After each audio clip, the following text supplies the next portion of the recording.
For true music fans, Reading and Leeds is the king of festivals. It attracts the biggest bands and draws the best performances from them. With little in the way of frills, gimmicks or distractions, it really is all about the music. And that's why tens of thousands descend on the two sites year after year.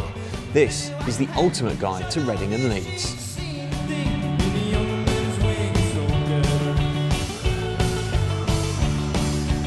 Given that it's now synonymous with rock, it's hard to believe Reading and Leeds began life as the National Jazz Festival in 1961.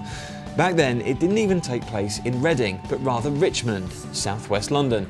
It was the brainchild of Harold Pendleton, founder of Soho's legendary Marquee Club, who gradually moved it down the Thames until it settled in Reading in 1971. The 70s saw heavy-duty rock acts dominate the bill, with headliners including Rory Gallagher, The Faces, Traffic and Hawkwind, before the organisers saw sense and renamed the festival Reading Rock in 1976.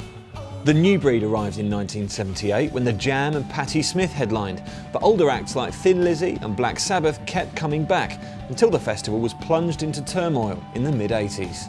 Reading went bankrupt in 1988 and the owner of it then, a guy called Harold Pendleton, and he was sort of, punting around for a promoter to work with that had got better contacts in music, and nobody was interested, none of the big promoters were interested. And Vince said he'd have a go, and me and this mate of mine went and saw Vince and said, look, we know about festivals and we know about selling beer, and we want to sell the beer at Reading, and we want to get involved, and that's it. That's how it happened.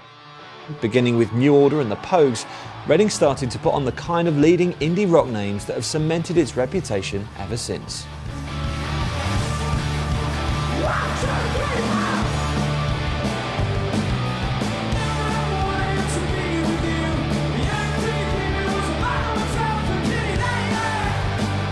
The next big change came in 1999, when increasing demand persuaded the festival to take on a new site at Temple Newsome in Leeds.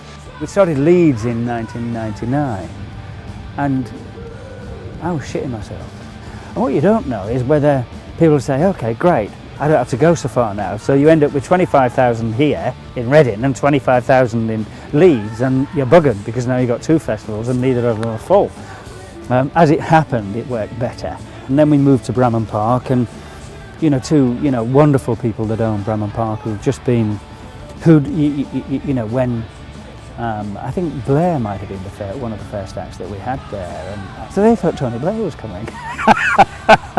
They got to realise pretty quickly that actually it was the likes of Metallica that were going to turn up and ask for a cup of tea,